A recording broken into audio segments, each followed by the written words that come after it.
This is on everybody's mind from Tusk. Yes.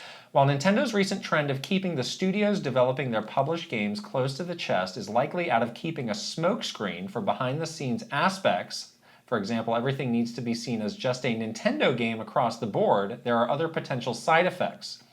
Do you believe Nintendo may be paying attention to the replies and discussion online around these topics?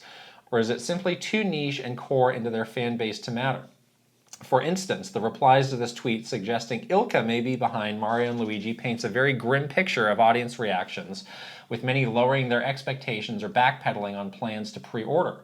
Are these discussions something that Nintendo would pay attention to, report on, and use as reasons to continue this new, quote, hide the devs act? Thank you for your insight.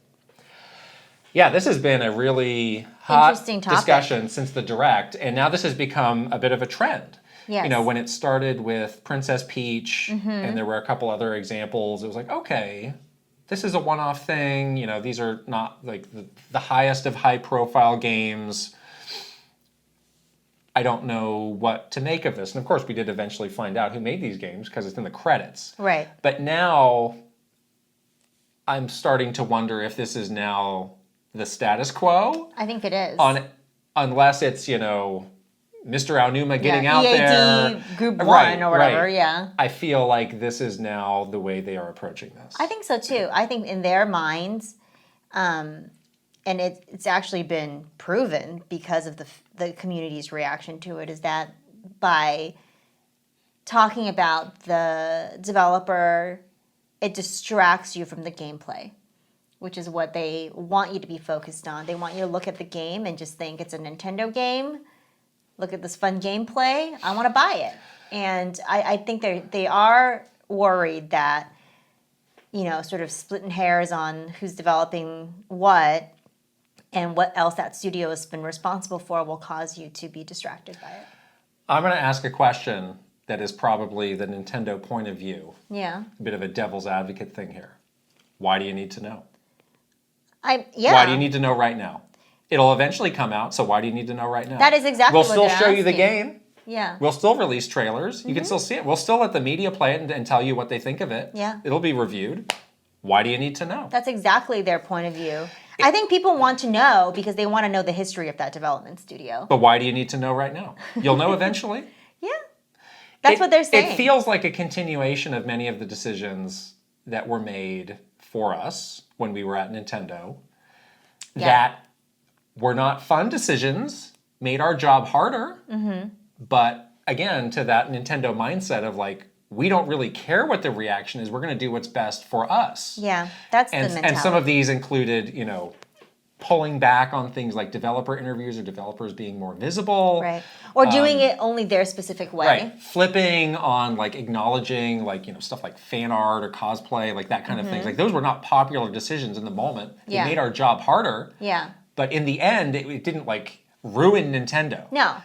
And in fact, I think that they feel that they have more control. Right. They have manufactured control for themselves, which in their book is a win. Perfect. So for them, it's like, I made a good decision. Right. And, you know, to the question that I was just asking, the philosophy is like, the game will speak for itself. Exactly. All of these things go back to that point. Right. We don't need the developer doing all these interviews about it. We don't need people looking into the background of the developer. Right. Because we will show you the game and you can come to your own conclusion about it. Yeah. And every other little detail that you might be interested is nitpicking too far. So we're just not going to tell you until the last possible second. Exactly. They think any other detail besides showing you a trailer with gameplay is a distraction. So they're not going to do that. They're not going to do that at all. They're going to only show you a gameplay trailer, and keep it in the most simplest form of, you know, I show you the game. If you like the game, you'll buy the game. That is kind of their philosophy, is they really let the games speak for themselves, and they make every decision around how to do that and how not to distract you from that. So that's very on brand for them.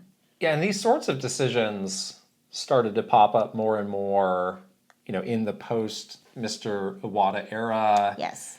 And post Reggie era as well. I don't, and you know, when Mr. Iwata was there, like he really was like the all-in-one last stop for every part of the business. It's like, who's going to make a development decision? Oh, it's Mr. Award.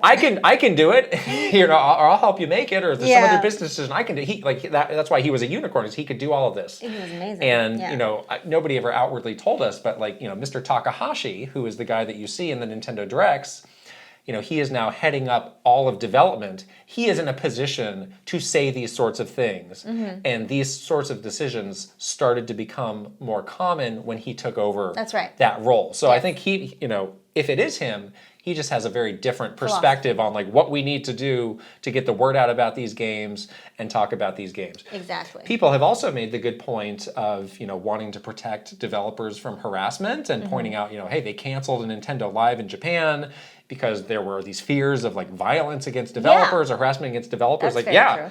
I get that too. And like Yeah. they have a very no nonsense approach about that. And again, the flip side of that is like, hey, developers, let's cut out the noise. You focus on making this game. You're not going to be on social media. You're not going to be out there. Yeah, just make the game. Don't worry about it. If there's something happening on the outside that you need to know, somebody will tell you. You sit over here and make the game. Yeah, that sounds like that's so them, and on one side of the argument that does feel protective, but on the other side it feels like you're keeping them prisoner, which Little is big brothery. it's a little Yeah. scary to me. That's a little. I mean, I wouldn't like it. Maybe they're totally fine with it. I personally don't like this because I would feel like, oh, you're just trying to control the information I'm getting. I'm not getting. As a developer, I'm not getting all the information I need to know to make this game great. You're just like hand picking what it is that you think I need to know, and that sounds scary to me. But if it works for them, then good for them. Yeah, so again, like I do think this is going to become the status quo, again, with the exception of times where it is this great benefit to put it out there of like, oh, the prestige of this studio is this is taking this up and this is going to make people excited and want to buy this or pre-order this now. But I get the feeling of the way this has been going that for most games, this is going to be it, and we're just going to be playing this game of guessing who it might be. Rolling the credits at the end of the game until and the thing out. comes out. And I think if it's not Mr. Aonuma or Mr. Koizumi, I don't think we'll see them. Yeah, yeah.